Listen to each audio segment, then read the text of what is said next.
Okay, I'm Jonathan. I'm 65. In fact, I was 65 2 weeks ago. I'm just drawing my state pension. And I qualified as a solicitor in, as it was then called, they're still called solicitors, I'm not quite sure, in October 1973. So I've been a qualified solicitor for, oh my God, nearly 42 years. So I've seen a lot of changes. It's on his phone. I've seen a lot of changes, not only in society, but in the profession and the way people communicate with each other. At the end of the day, notwithstanding the technology, the advancement of technology and so on and so forth, without people, nothing happens. And as you see tonight, I've brought along two examples of my networking, my son and my daughter. If you get the humor, you laugh. If you don't get the humor, you won't laugh. So I was born in 1949, and in terms of my business and the manner in which I operate, I was fortunate to be born into a business environment, in that my father was a business builder. And my father, who passed away last year, his last position, he ran British Land, if any of you know that company, real estate company.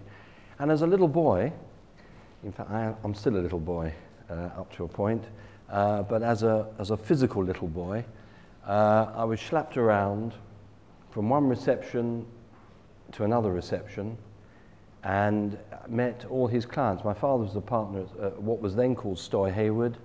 You'll know the firm now as BDO. They dropped the Stoy Hayward name, and he joined Stoy Hayward just before the war in 1939 when they were in Giltspur Street in the city. And his role, but it wasn't his designated role, but what he enjoyed doing was building up the business. So when we talk about networking, we're talking about engaging with people for the purpose of establishing, building up, developing, and ultimately making money out of and selling your business. As my career progressed, and his career progressed in its own way, our closest bond was through business. And I learned so much from him and his skill, and I think he was quite unique in that respect. His skill was engaging with people. And he built up Stoy Hayward, then he left, and during the 60s had a number of financial interests. He looked after the Beatles for a while, and then he joined John Riplett in 1970. And that company in 1971, 72, I got married in 74, was capitalized on the London stock market at something like £2 million. When he left in 2006, it was capitalized at something in the region of £4 billion. And the networking and the business development was very much part of the growth of that business, because in terms of building up the business, they were looking for deals. So finding deals was all part of the networking. I should also say, going back to my career, I was brought up in Hendon Central. My mother still lives in Hendon Central. There was a quota. In other words, there was a restriction on the number of Jewish pupils who could go to Haberdashers. That was in Westbere Road, Hampstead. But the people who came out of Haberdashers were business people, and they enjoyed mixing, engaging with other people. I was vice chairman of the old Haberdashers Association for the reason that I just mentioned, to engage with those who were at Haberdashers who had done well in business. I wanted to say that I was articled to a very entrepreneurial man. He's passed away now, a fellow called Laurie Doffman. I was with Laurie Doffman, then I joined Nabara Nathanson in 1973 and worked with a fellow called David Sampson. Then I did something which I would recommend to all of you. I spent 2.5 years traveling around the world, which was the most unforgettable experience. I went to places you can't be. I went overland to Kathmandu, to places that you can't go to now, Iran, Afghanistan, the whole. And that has really, in terms of my, in a globalized world, in terms of my understanding what's going on in the world, dealing with overseas people, as an experience, it was absolutely second to none. We did it, and I came back in 1978, and I went to Berwyn Leighton, And in 1981, around about June, I was summoned into the room of probably the greatest lawyer that I've ever come across. Stanley Berwin called me into his room. Stanley Berwin is the Berwin behind Berwin, Leighton, Paisner and S.J. Berwin, which has since disappeared, merged with a Hong Kong Australian conglomerate. He called me into his room and he said, Jonathan, actually he didn't say that, he didn't call me for anything, he just drew on his cigarette. And he looked at me, and I'm sweating as much then as I am now. And he said to me, I'm going to start a new firm. This could be a wonderful opportunity for you. And I was petrified of this guy. But in terms of his connections, he acted for the Jewish Business Premier League. It doesn't exist any longer, which I was going to talk about. It doesn't exist. And I went away, and because he said to me, come back, have a word with your dad. We didn't call him dad. Have a word with your father and come back and give me an answer. And he never forgave me, and this is something to learn. I've got a few tips, something to learn. He never really ever forgave me for not saying yes immediately. He wanted that instant recognition, and I was aware of that. Anyway, 2 weeks later I came back, and I sort of went into his room rather gingerly, and I said, yes, I'd like to join you, hoping that the offer was still available. So I joined Stanley Berwin in 1981-82, and I was there for 26 years. And what we did in those 26 years, I have some figures here, which shouldn't take me too long to research today, about S.J. Berwin in 1982. Clients, 0. Turnover, 0. Staff, 2. Secretaries, 1. And that's how we started. And when I left S.J. Berwin in 2006, it had a turnover of £180 million, offices throughout Europe, and a client list that law firms now would die for. The question really is, how did you achieve that over a limited period of time? And networking, which is the subject of this, really people was very much the significant ingredient. In no order of priority, or in one, we looked after our staff. In 1983, we represented Jimmy Goldsmith. I don't know if they do the league tables any longer, but we were, S.J. Berwin, top of the M&A charts as a result of that deal. And Stanley Berwin was very clever. He was very much involved with Israel, which was also, the Jewish community has been very important to me over my life, certainly in terms of, in terms of my own personal satisfaction, in terms of business. And he had one little quirk, Stanley. Now, I'm always being criticized and accused of being late, which by and large I am. But his lateness was quite deliberate. His lateness, we walked in, I remember it was a British Israel Chamber of Commerce lunch, Marks and Spencer, and he walked in with his new team, there were 6 of us, and he walked in late so that people would notice him. People would notice him, and we did, and people did. When he made me a partner in 1982, 1983, he sat me down and he said, you don't meet enough people. You're not out there enough. You don't engage with people. You don't talk enough. You're too slow. And I said to him, well, why do you want to make me a partner? I mean, I'm bad, you know, I'm all bad.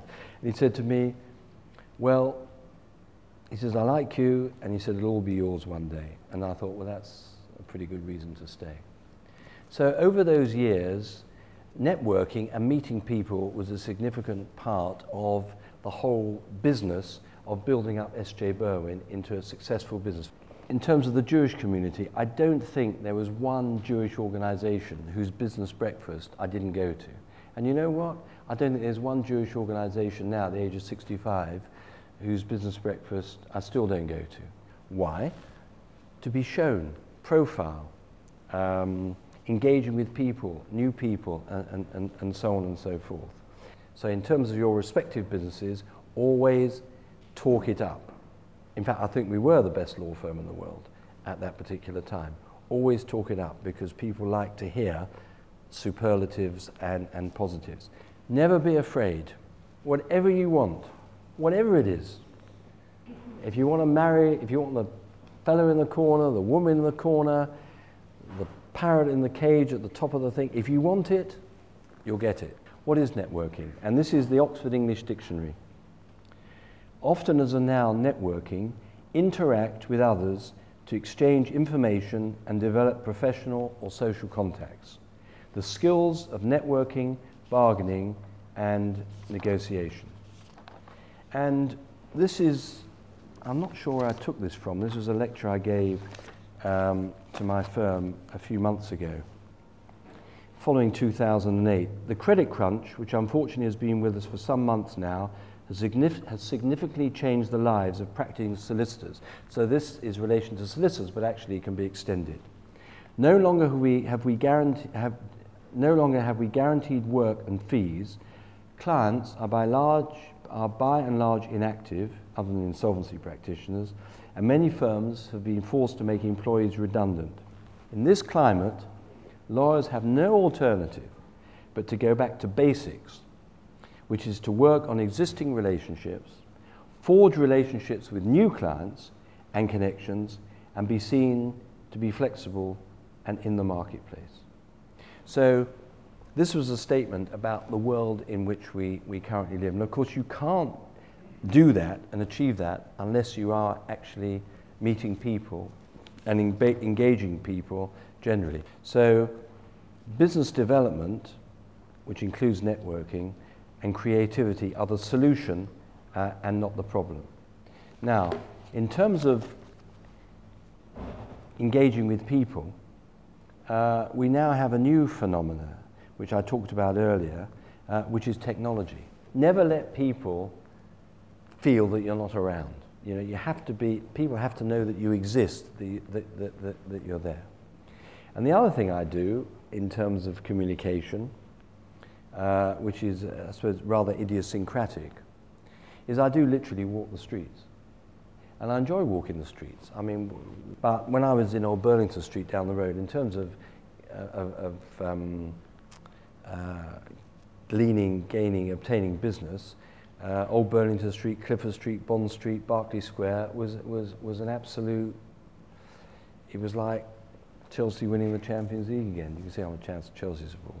It was amazing, and I used to bump into people, and my particular style was not expensive lunches. You don't need people don't want expensive lunches now.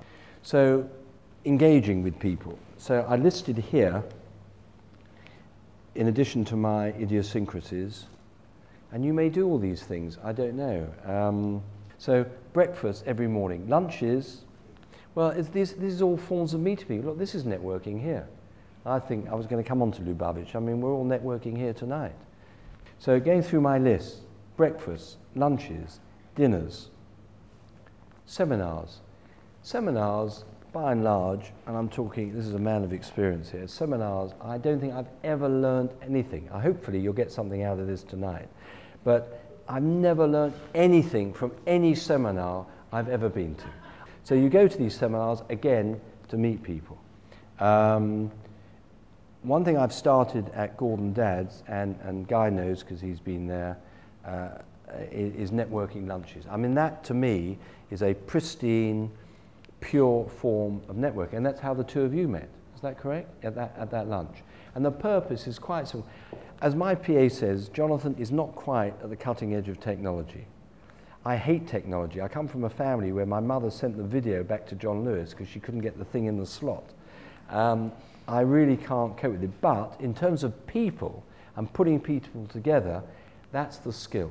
So putting technology people together, and we've had at this, we now send out the invitation to something like 80 odd people, and the people who are coming, the quality of the people is getting stronger and stronger. And in the world of machinery and technology, people need, in the old days, the stock market was a market. People need a forum and a space in which to operate. And from a personal point of view, I don't deny The fact that the altruism is definitely there, because I'm very committed, as people who know me are, to the Jewish community here and to Israel and to Jewish communities throughout the world. In terms of Jewish community events, I talked about the breakfast, I still go. But again, you never know whom you're going to meet or who could be the answer to all your prayers, either business or social. Corporate entertainment. Now, how many of you, you've got a new business, so you haven't started yet, but how many of you have businesses that entertain corporately? When I say corporate entertainment, I mean boxes at the cricket, boxes at the football, and so on and so forth. People do that? Do you do that? Does that work for you? Do you get business out of it? I mentioned the email. I've got telephone here. I don't know. Who uses their phone much these days? Do you ring people? Or is it all emails and texts? Probably both email and text.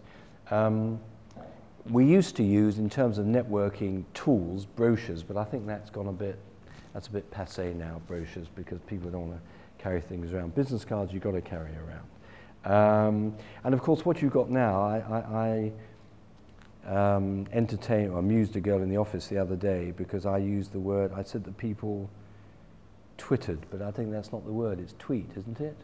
Because I think social media is very, very important now. It's fundamental.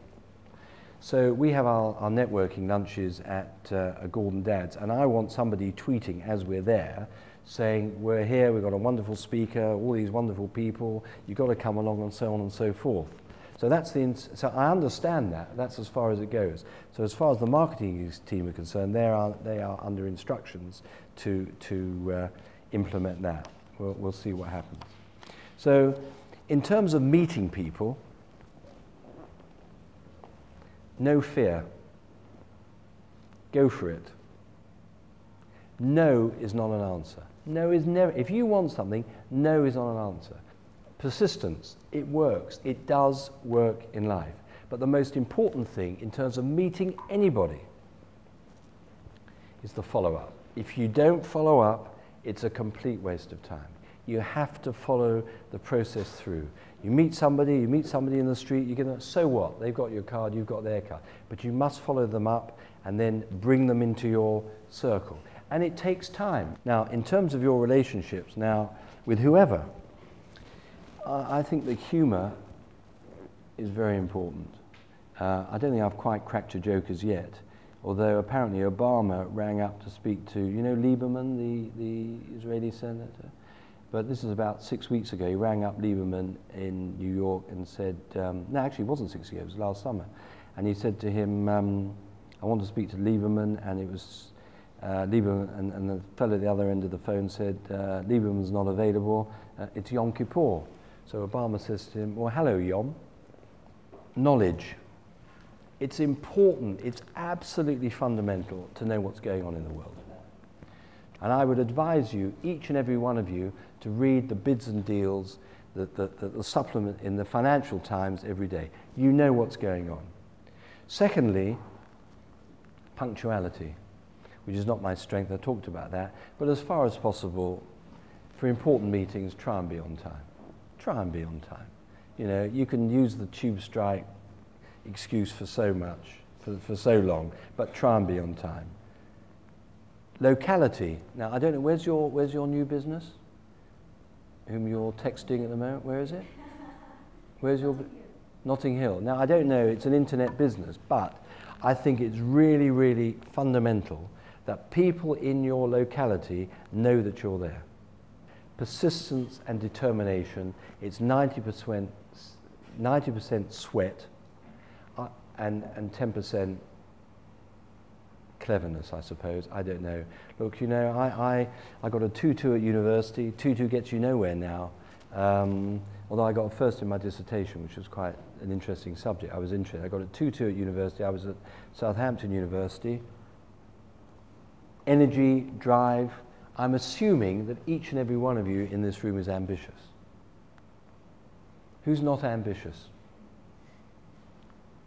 That was I got reported once for upsetting a prospective trainee. I asked her 2 questions. Are you ambitious, and do you think you're any good? And she burst into tears. what am I supposed to do? You know, I'm standing there, or sitting there rather, you know, a victim of my own questions. But the energy, the drive and the ambition are fundamental. So, what do I do now? I've given you a fair chunk of how I operate. I left S.J. Berwin in 2006, which quite honestly still disappoints me because that was my life. In 2008, I joined a law firm called Davenport Lyons, which was taken over or merged with a firm called Gordon Dadds a couple of months ago, and I'm head of business development there. In addition to that, I'm still actively involved with Kick Racism Out of Football, as I said. I'm a governor of the Technion, which is quite an important notch on my belt in terms of promoting a technology practice. And don't ignore, I mean, I was slightly flippant about technology. It is happening so quickly. What else do I do? I'm a trustee of Yad Vashem here, which is very important. My thrust is really fighting racism and fighting anti-Semitism. I mentioned Technion. I'm still an ambassador for the Weizmann Institute, which is also a splendid organization. So many of my contemporaries, certainly legal contemporaries, have disappeared. I think there's now the New Ageism Act, but most lawyers in the city are forced to retire at the age of 60. My father was the oldest public company director of British Land. He retired at 86. And I am 65. I intend to continue to work and do what I do for another 20 years. If I can help each and every one of you in any of your ventures project, you should come to our tech lunch on Friday. You should. Guy, shouldn't she come? So anyway, thank you for listening to me.